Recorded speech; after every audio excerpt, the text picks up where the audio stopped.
On the early morning hours on the 3rd of January, the USA attacked, bombed, invaded Venezuela, and kidnapped the president of Venezuela, Nicolas Maduro. Okay, this much is already established. Everyone knows this by now. The question is, how did this happen? Why did it happen? And since I made my preliminary assessment of what was happening yesterday, I think more stuff has come out that makes me suspect that my initial conclusions, which were that this was something predetermined in some way with the present Venezuelan political establishment to appease Trump.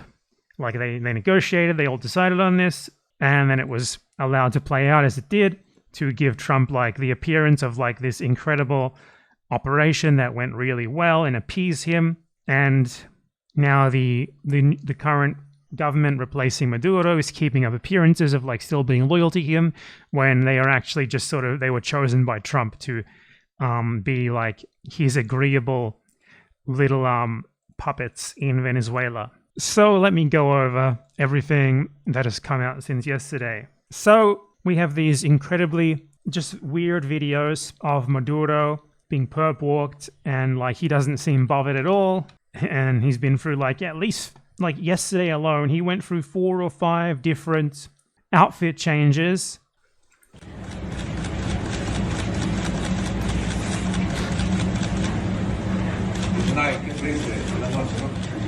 So he's walking here and he says, "Good night, hello, buenas noches." Good night. Good night. Happy New Year. What the fuck is this? And he's wearing like what is that? Like a do-rag shaped to be like a Mickey Mouse hat? What is that? Why did they change his clothes like 3 times and put a do-rag on his head?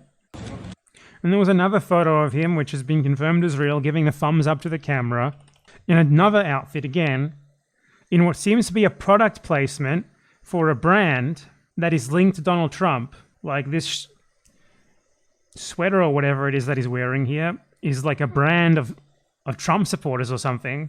He's giving a thumbs up to the camera with a bunch of DEA shitheads. And, you know, he's charged with shit that obviously could never ever hold up in any real court, though this is probably going to be a kangaroo court. I wouldn't be surprised if, like, the plan here was to just give Trump a win and then, like, just have Maduro's trial fail when Trump is already gone, so Trump doesn't take the blame for it, or, like, pardon Maduro or give him a light sentence or something in exchange for the appearance of a win for Trump in Venezuela. Like, the charges against Maduro are the legitimately the funniest shit I've ever seen. Being the leader of a drug cartel, which is obviously made up. There's literally zero evidence of this. Nothing of this could ever be proven. And the other charges are like, why would they even be tacked on there if they even believed in the other shit? Possession of machine guns and destructive devices, and conspiracy to possess machine guns and destructive devices. He's the president of a fucking country. Is the US claiming that it can enforce American gun control laws extraterritorially against heads of states of other countries now? Can't wait for Donald Trump to arrest Xi Jinping for conspiring to possess approximately 5 million machine guns that he bought for the Chinese military, or manufactured for the Chinese military. Can't wait for that. This is obviously bullshit. Like, there's no way any remotely real court could ever let this shit pass. Like, if this was a court in any other in most other countries, like any first world country, I would expect even like a conservative judge would probably be embarrassed to have to sit on this case. But in the USA, I think the judge will just comply and do whatever the president wants. In terms of its merit, this is going to be the least meritorious prosecution you'll ever see. And these morons are already having trouble with fucking Luigi Mangione. Hopefully they meet in prison. So that's just weird. The way that it's being treated and the way that Maduro seems to be reacting to it is very weird. But what's weirder is a New York Times article that came out today that says that the plan here among Trump and his sycophants was to get rid of Maduro, possibly in a pre-agreement with Maduro, or without Maduro's knowledge. I'm leaning towards Maduro not having known this was happening, and others in his government having betrayed him, which I'll elaborate on further in a second. But according to the New York Times, Trump decided that Delcy Rodriguez, the vice president of Venezuela, is who he wanted to be in power there, but he felt that he had to do something against Maduro, in part, I shit you not, because he was doing TikTok dances and calling for world peace, and Trump took it as like a provocation against him personally, like he was enraged by it. This is what the New York Times is reporting. Obviously, they might be lying, but like you have to wonder, why would the New York Times, who is obviously extremely pro-American imperialism, lie about something like this? They might be doing it to try and make Trump look ridiculous, but Trump is this ridiculous. I find this totally believable. They reported Mr. Maduro's regular public dancing and other displays of nonchalance in recent weeks helped persuade some on the Trump team that the Venezuelan president was mocking them and trying to call what he believed to be a bluff. According to two of the people involved in this, who spoke on condition of anonymity because they were not authorized to talk about the confidential discussions. And that's why they did this. And they're not saying that other people in the government knew about this, but I believe they did. I 100% believe they were, to some degree, in on this and gave like the go-ahead to the Americans, or, you know, they were coerced into giving them the go-ahead or like collaborating with them, because the US did not target anyone else in the Venezuelan government. They went straight for Maduro. There was very little resistance from anyone aside from Maduro's own security team. It just doesn't make sense. Weeks earlier, US officials had already settled on a candidate to replace Mr. Maduro, at least for the time being, Delcy Rodriguez, who had impressed Trump officials with the management of Venezuela's crucial oil industry. And as we already know, Trump is mostly interested in the oil. So I guess he thinks that the VP is good at managing the oil industry, so he would like her to be in power. That's all they care about. They don't care about anything else. And the person who talked to the NYT from Trump's team, or at least they claim who talked to them, said, "I'm not claiming that she's the permanent solution to the country's problems, but she's certainly someone we think we can work with at a much more professional level than we were able to do with him regarding Maduro." It was an easy choice, the people said. Mr. Trump had never warmed up to the Venezuelan opposition leader Maria Corina Machado, who had organized the winning presidential campaign in 2024. No, she hadn't. Earning her the Nobel Peace Prize this year, give me a break. Since Mr. Trump's re-election, Mrs. Machado has gone out of her way to please him, calling him a champion of freedom, mimicking his talking points on election fraud in the US, and even dedicating her Peace Prize to him. It was in vain. On Saturday, Mr. Trump said he would accept Mrs. Delcy Rodriguez, saying that Mrs. Machado lacked the respect needed to govern Venezuela. I think Trump didn't like that she was like stealing his limelight, especially because she won the Peace Prize that he wanted, and that was too much for him. Honestly, he operates in that sort of manner. And this is not just the New York Times saying this, okay? This is confirmed very much so by an interview of Marco Rubio, like a direct admin official. So this is not just the NYT, this is getting corroborated from other sources. So this is an interview of Marco Rubio. When asked about elections, he literally laughs. There's a lot of focus on potential elections. How soon will elections be held? Within 30 days, Mr. Secretary? Elections? Well, look, this is a country that's been Holy shit. Look at his reaction. He didn't expect this question. governed by this regime now for 14 or 15 years. The election should have happened a long time ago. The elections did happen. They lost them, and they didn't count the votes, or they refused to count the votes, and everyone knows it. So all of that, I think, is premature at this point. There's a lot of work to be done here. Right now, what we are focused in, let's be realistic here, what we are focused on right now is all of the problems we had with when Maduro was there. We still have those problems in terms of them needing to be addressed. We are going to give people an opportunity to address those challenges and those problems. Until they address it, they will continue to face this oil quarantine. They will continue to face pressure from the United States. We will continue to target drug boats if they try to run towards the United States.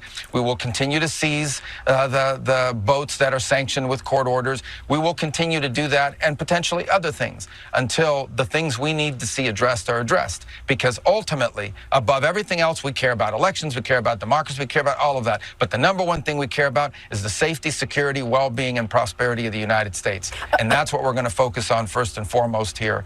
And that's what these policies, these changes we need to see made. I mean, what's actually being said here is basically, if they give us the oil, it's fine. You know, behind all the rhetoric, behind all the other made-up excuses, it's all about the fucking oil. You know, I've seen people saying it's not about the oil. It is about the oil. It's 100% about the oil. They say like Venezuela has low quality oil that requires a lot more processing to be usable. You don't understand anything about what you're talking about if you think that, because Venezuela has untapped oil reserves that are incredibly important. That's what makes Venezuela so valuable. It's not simply oil production for profit. It's untapped reserves that are strategically important in the future. It's also for the US. Now, I don't think that if the US takes over Venezuela's oil, they will prevent export to China, to be clear. But Venezuela is also a big exporter to China, so they could at least get American companies a cut out of that. In 2020, the world at current rates of use had enough oil for 56 more years. That's oil in the ground out of known oil reserves. Venezuela has 1/5 of this. So it doesn't matter if Venezuela's oil isn't as high quality, because eventually you're not going to be able to choose anymore. And Venezuela has the most oil in the ground of any country in the world, even Saudi Arabia, which produces way more, way faster, so it's going to run out before Venezuela. The two countries that are probably going to have the most oil remaining when everyone else runs out are Venezuela and Iran. And that's what this is about in regards to Venezuelan oil reserves, okay? Now, in regards to why I think that parts of the Venezuelan government were in on this, just in spite of the messaging currently coming out of the Venezuelan government, like the Venezuelan government is still saying, Maduro is still our president, we want you to release him, you know, we're against this aggression, blah, blah, blah. I think they're keeping up appearances. It really doesn't seem like the US is taking these proclamations seriously at all. The New York Times is now reporting in an updated toll from yesterday that 80 people were killed in total. Most of them appear to have been soldiers, but there's undoubtedly lots of civilians. I've only seen one confirmed civilian death, which was an 80-year-old grandma who was killed in her own apartment building. There are also lots of Venezuelan civilians who live on military bases, because this is normal, including in the US, they do it, for families of soldiers and military personnel to live on the bases. So it's probable, if not inevitable, that some of them were killed when they attacked military bases. The only significant resistance that I've been able to find any sort of confirmation of having happened from the Venezuelan side came from Maduro's security team. And that's why I think that he was really the only one who didn't know this was happening. Because there was basically zero resistance, there was like zero attempt from the wider military to like go to Maduro and defend him or anything like that.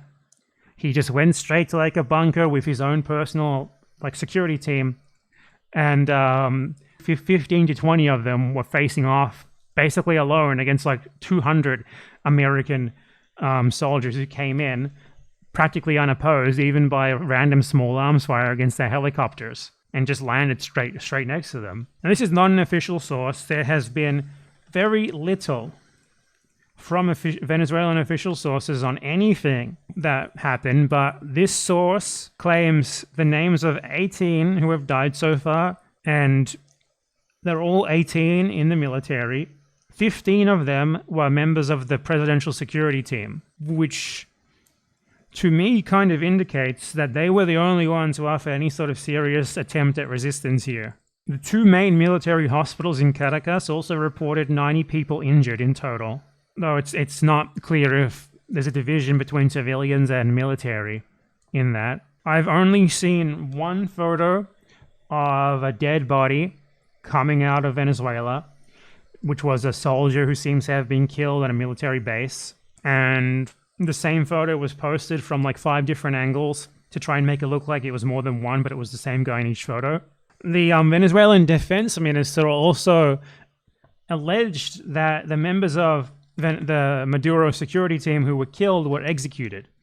He didn't say it as clearly as that, but he said it was a cold-blooded murder of a large part of his security team. To me, that indicates that they were killed. I also saw some reports regarding some witnesses who said that they had bullet wounds to the head, like execution style, because a security team of 20 to 25 people, I think, is pretty unlikely to have really tried to put up much of a serious fight against the much larger force of American soldiers, way better equipped, way better trained, with also like fire support from a bunch of helicopters. One of them, by the way, is a military captain who is a congressman for the Venezuelan state of Portuguesa, who was a member of Chavez's security team, and he was also a member of Maduro's security team, and he was killed by the Americans who attacked Maduro.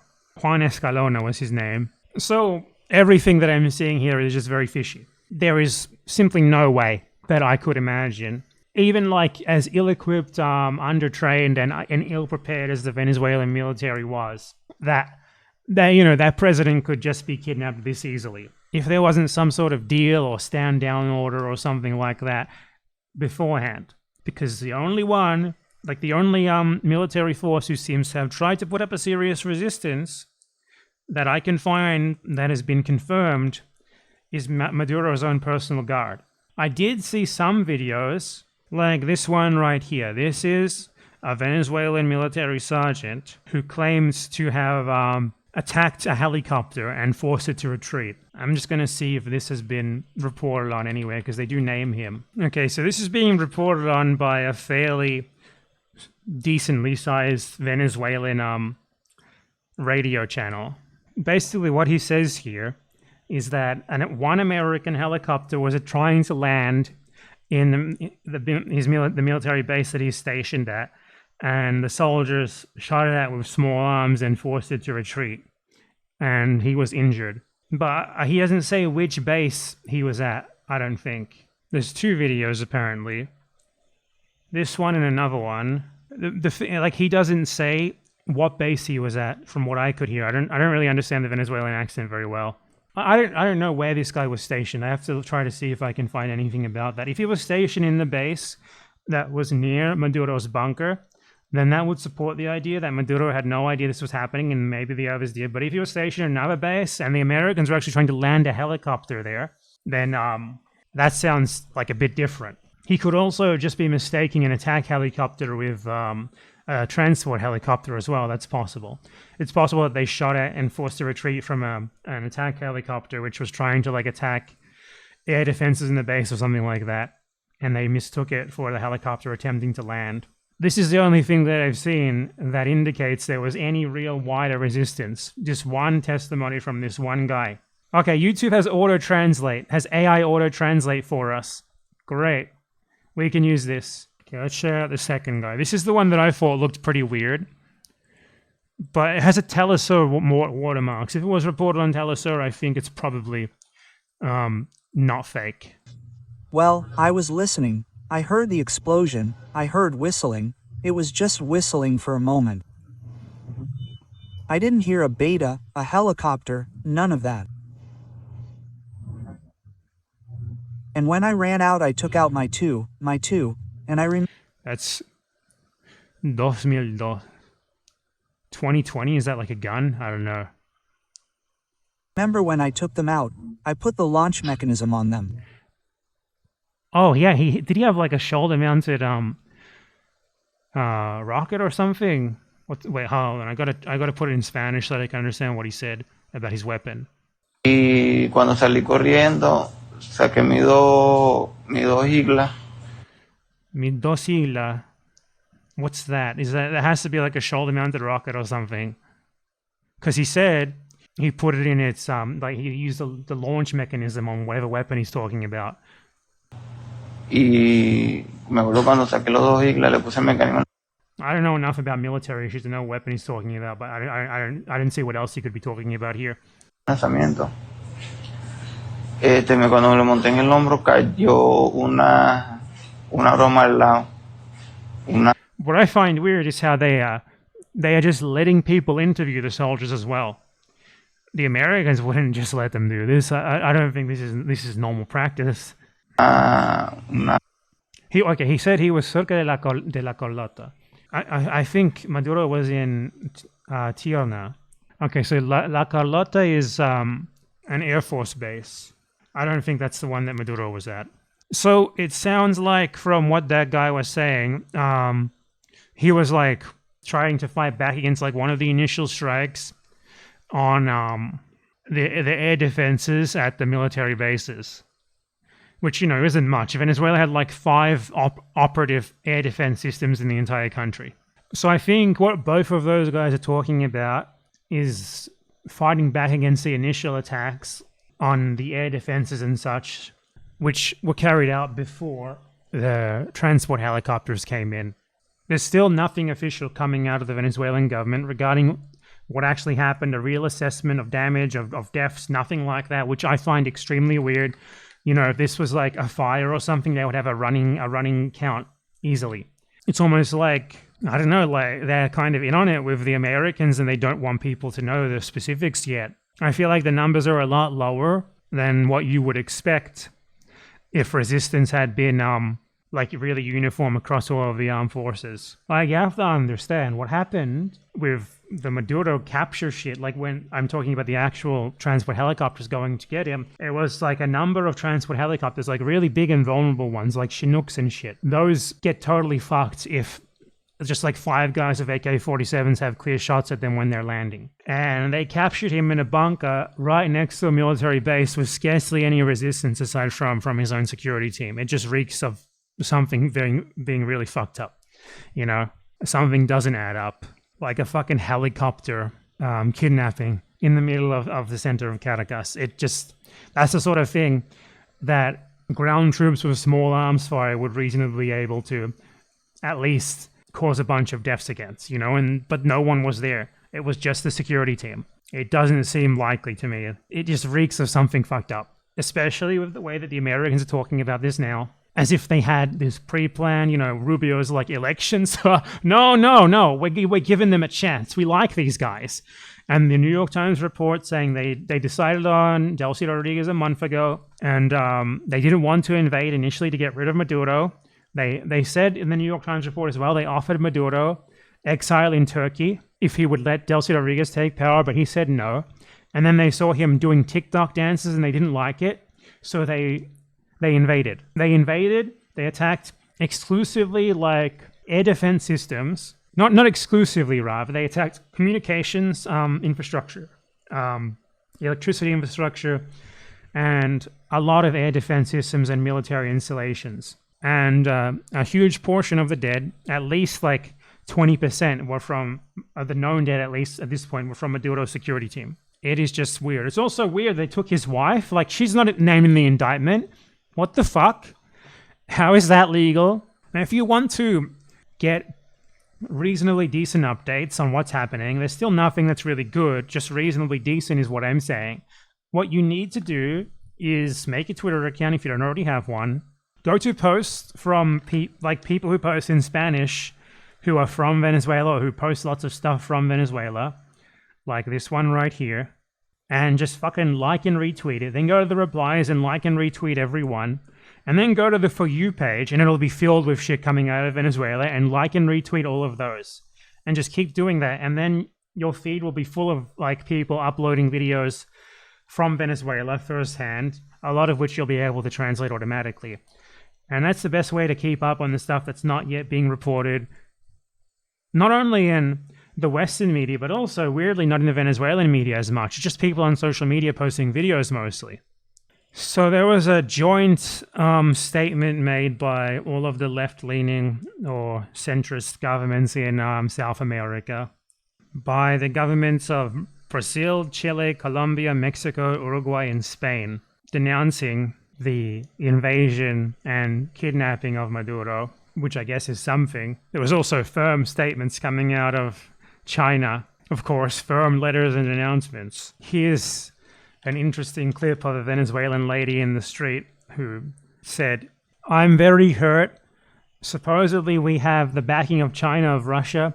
Where are those 2 presidents? I want them to bring my president back. I don't want them to give me solidarity only on paper." Eso, pero lo que yo estoy muy dolida y quiero decirle a mi pueblo, Entonces, nosotros tenemos respaldo de China, de Rusia. ¿Dónde están esos dos presidentes? Yo como venezolana quiero que me defiendan a mi presidente y me lo traigan. Estados Unidos no puede venir a mandarnos a nosotros. Entonces yo quiero una solidaridad, no de papel, yo quiero una solidaridad de hecho. Que eso inmediatamente Rusia, Xi Jinping y todo eso que mandaron, que respaldaban a nuestro presidente, vayan y nos traigan a nuestro presidente. Yeah, I mean, she's basically saying, you guys need to do something about this instead of just like writing letters. So, this is a sort of person who China, like unconditional China supporters are currently calling a Trotskyist because they want their supposed friends to actually do something about this. Sadly, though, pretty sure that what happened here, at least from everything that I've seen, is, as I said, the big three, the defense minister, the interior minister, and the vice president in Venezuela basically sold out Maduro in exchange for like Trump perhaps stopping his bullshit, and now they're just gonna like let American companies come in and control the Venezuelan oil industry in exchange, I guess, and they're going to be the ones who are managing this. So bad news for all the Venezuelan gusanos who are celebrating in the streets. We'll get to them in a second, but I just want to note as well that Trump seems way too emboldened by this charade. According to Zeteo, which is Mehdi Hassan's outlet, a Trump admin official told them that Trump is very interested in secret plans drawn up last year to send US special forces into Mexico. They also threatened Colombia and Cuba. I don't think they understand that it's not going to be quite as easy when you don't have everyone except the president, like, basically standing down and not putting up a real fight. Especially fucking Mexico. You genuinely believe you are going to be able to send helicopters into the middle of Mexico City and kidnap the president. I'm pretty sure even the drug cartels would fight back against that one. Colombia and Cuba. Colombia has a pretty big military. It's not, it's mostly destined to killing civilians, but it is big, and you would expect real resistance if they ever tried anything like that. Much bigger than Venezuela. Cuba has a real military with real military doctrine. The current crop of soldiers and officers aren't experienced, but they won wars in the 80s. We're talking about an actual military with real modern history to it. Doctrine might be from the 80s, but it's doctrine at least. It's not just for show like most of the militaries in the rest of Latin America. Mexico just is a huge country with a big military that is very well equipped in comparison to those other countries. And they don't exactly have combat experience, but they do pretty frequently like skirmish with cartels or, gangs, whatever you want to call them. They're not really cartels. Those don't exist. The hubris is ridiculous, okay? The fact that, they can organize what looks to me to have been a pre-agreed show that the Venezuelan military were not informed about in order to make it as easy as possible for Trump, that they can be emboldened by that to think they can just do this everywhere in the world is comical. I'm not saying these countries could withstand an actual all-out assault from the US, but this isn't what Trump seems to be talking about. He seems to think he can just do a fucking Delta Force helicopter infiltration operation against every single country. I don't think that's possible. Sorry. Now, what is very interesting is the reaction of the Venezuelans in other countries to this, because they are all celebrating when the reality is that business as usual seems to be going on, except with the Americans controlling the oil. So it's just going to be worse and worse. They're celebrating a worse situation. And they're too stupid to understand what this means. And I saw a clip that was just the perfect encapsulation of the mentality of a lot of these morons. Oh, and by the way, while we're here, just got to let you know, Chavez's tomb wasn't destroyed. They just attacked some air defense systems in the barracks where his tomb is. So people have been saying that I guess they thought the entire barracks was his tomb when that wasn't the case. It was a relatively minor attack on that base. It wasn't destroyed. It was attacked though, and the tomb was not damaged. So this is a Venezuelan lady in Uruguay. And this is everywhere these people are saying shit like this, okay? It's one of the most insane things I've ever seen anyone say. Is there a translation here for you guys? No, I'll translate it, okay? I'll translate it as she speaks. She said, "The price that we have to pay, us Venezuelans, is our oil. But perhaps we're going to be much better off, do you understand?" And then she goes on to say, "Well, maybe now many people will die or not. I hope not, but it's the price that has to be paid." And then the reporter's like, "I need to get the fuck out of here immediately. I can't let her speak. I don't want to be fired." Or I think she's trying to like paint the Venezuelans in a good light, and she finds this lady who's like, you know, "Many of them will die, but that's a price I am willing to pay as someone living abroad." And they've been asking these Venezuelans, now that Venezuela is free of Maduro, at least according to what they believe, clearly it still has the same government, just with Trump taking the oil, which, you know, is a worse outcome for you even if you're anti-Maduro. Like, the US is going to be taking your oil. The only way that you could support this situation now is if your goal was just whatever benefits the US rather than whatever benefits Venezuela, which for a lot of these people, I think it was. This Venezuelan in Argentina brought his entire family, 13 people, and he doesn't want to return. Because, I shit you not, his children have free university in Argentina, something that he's against in Venezuela, and he wants to be able to take advantage of it. He said he's extremely happy. Literally, he says, "We're excited to go back and visit," which they could already do, by the way. There's nothing stopping them from doing that. But only to visit, not to live, because his children are going to university here for free. This is what all of them are like. They don't want to go back now that Venezuela is supposedly liberated. There was a worse one. There was one Venezuelan who was like, "I'm not going back. What needs to change is that Argentines need to stop complaining about their economy and support Milei." Argentina también es un país para nosotros, un buen país para nosotros. El mejor país. Nos ha tratado tan bello. Yo, por ejemplo, no me quiero ir. Si me voy en esta temporada, me voy, visito y vengo. Pero This guy just says, Argentina is a country for us. I'm not going to leave. Maybe I'll go visit, but then I'll come back. tengo mi corazón acá también.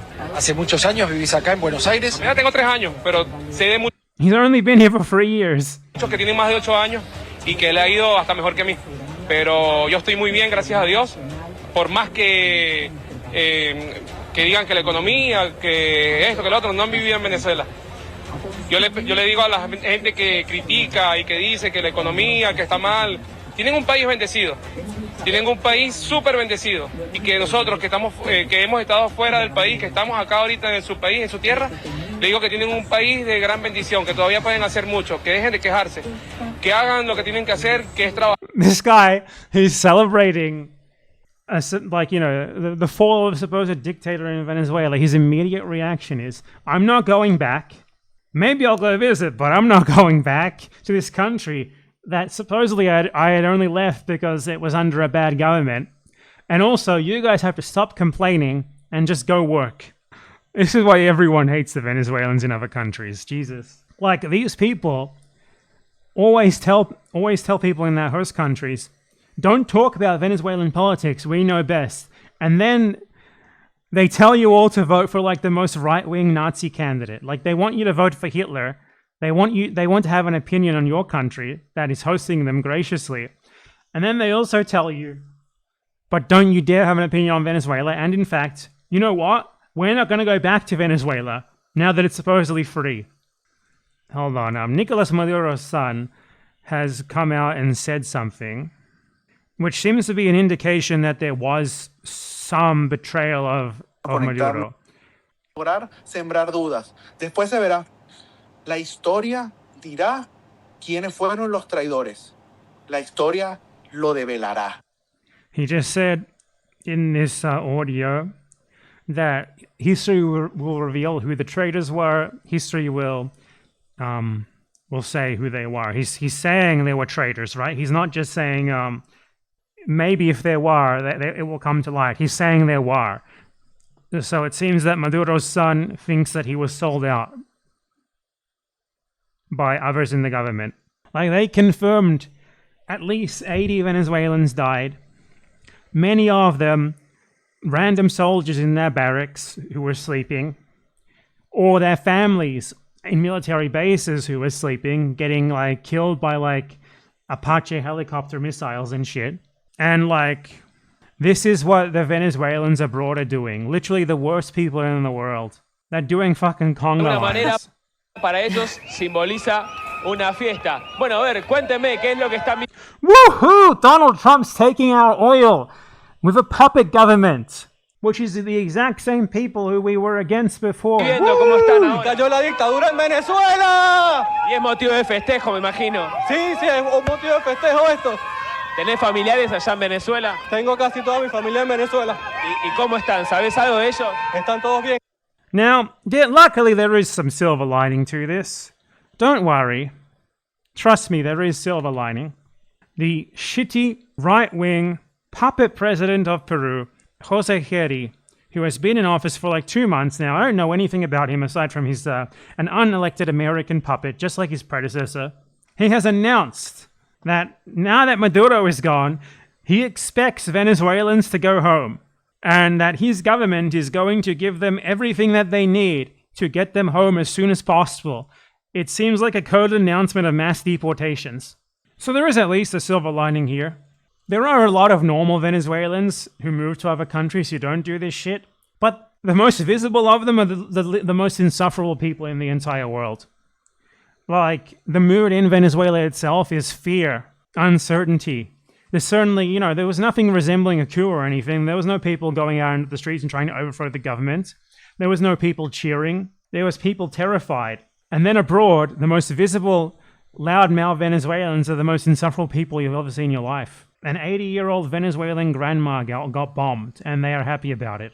This one might be the worst one that I've seen yet, of all the Venezuelan clips abroad. Can't hear what the fuck they're saying, but this guy said, shitty Indians to the cops. We're not in your shitty country because we like it. In Peru, the Venezuelans who were celebrating.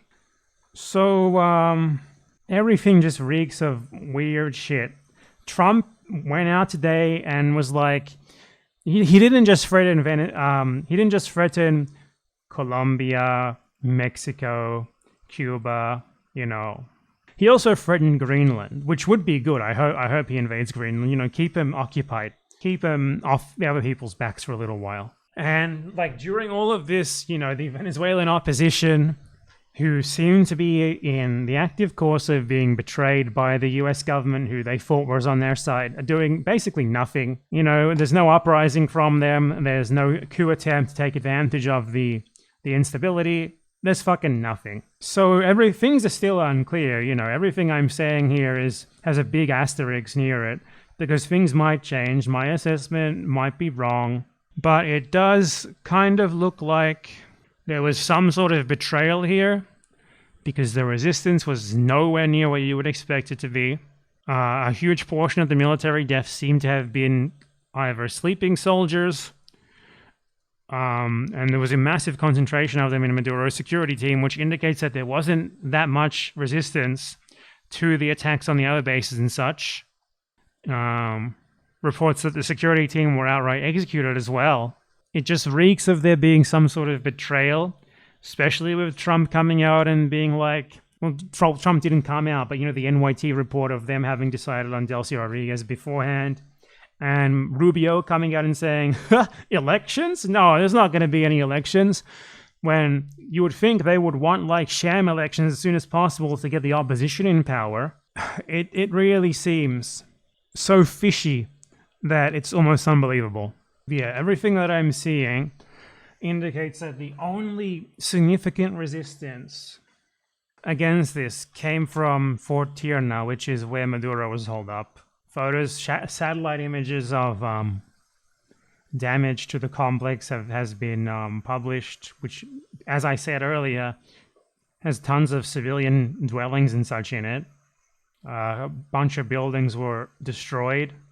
We'll have to wait and see what happens, but I don't like this one bit. All this is bad. And the only silver lining is that at least it looks like the Venezuelan right wing isn't going to get what they want. But, Trump wants the oil. They're going to have to give him the oil, because the alternative is to just giving him the oil is that he launches a full-scale invasion and destroys the entire country and takes it, and then installs a fascist government that he controls instead of like the current government, which he's going to be controlling in or coercing at least in many respects. But that's a lesser evil. Like, what can you do in this situation, given that China, the savior of the world, never even wanted to help even slightly? It's funny the way that the China defenders react to this as well. They're like, what do you expect? China to send its whole military there? I would expect them to do literally anything, which they did nothing. Send advisors, give weapons, give like air defense systems, you know, anything you can. You don't have to literally fucking send your own military there. But yeah, this is a dire situation. The best thing that could come of this is Trump getting emboldened by this and attacking like Greenland. Trump and Rubio's comments for me are very indicative of some sort of deal having happened with Delcy Rodriguez and the rest of the Venezuelan government. There is an article published in the UK Telegraph, which is a tabloid, not exactly. It's syndicated here in Yahoo, but it's from the Telegraph. This is not exactly a reliable source, so take it with a grain of salt. But they are claiming that there was a meetings in Qatar, in Doha. So a senior member of the UAE royal family, according to the Telegraph, was acting as a bridge between the Venezuelan government and the Trump government. And this could be where they came to this agreement to attack and like do this like big show to give Trump like this like big like spectacular theatrical win of him extracting Maduro and then giving him all the oil. And if that was their plan, I have to say for the Americans, this is good. This is great because they get like an agreeable government. There's literally zero dissent against the government in Venezuela right now. Like you would have expected the opposition to have tried to use this as a cure or nothing, but nothing happened. And this government, if anything, is going to be able to maintain stability even better because they're still like keeping up appearances of like, oh, we hate the USA, blah, blah, blah, blah. And then they have like a backroom deal to give the USA the oil. This seems perfect for America. This seems perfect for what the US wanted. They want the fucking oil and they're going to get it. And Trump also gets to be like, I organized this incredible operation to extract Maduro, blah, blah, blah. It's just too perfect for the Americans. It's just too perfect. It really seems like that's what happened. Obviously, this is not 100% confirmed. It's still speculation. But it really just seems like this is the most likely conclusion because it just reeks too much for it to be something that isn't like this. Trump himself said that US officials had spoken with Delcy Rodriguez, and he said she's essentially willing to do what we think is necessary to make Venezuela great again. We have to wait and see, you know. We have to wait and fucking see. This reeks. I don't like it one bit. Early days. This sucks. Americans suck. Best thing that can come out of this is the USA invading Greenland. China, when will you invade Taiwan? We need you to do something here against Western hegemony. Oh, but the Taiwanese don't want it. I don't care. Do it, China. Do it now. So look, this sort of thing is nothing new.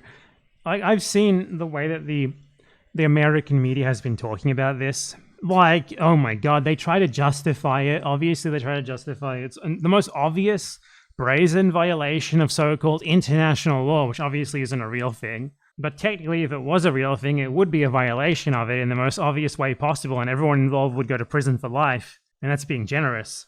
But the American media tries to justify it with like, oh, well, technically under American law, the FBI and the DEA are allowed to invade other countries to apprehend suspects who are wanted for procuring machine guns when they're the president of a country.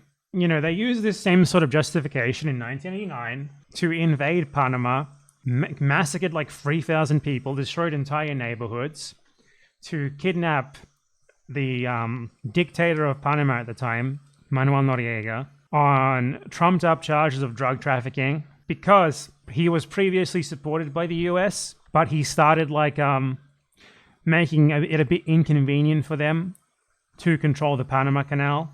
He was previously their guy, and then relations with him kind of soured, and the US planned an invasion to protect their dominance over the Panama Canal. and they arrested him and took him to the US and put him in a show trial, and then he ended up in prison for drug trafficking. So there's precedent for this, clearly, but notably there was a lot more resistance to that in Panama. They were not able to just go in and extract him with helicopters, even though back then they still had the technology to do such a thing.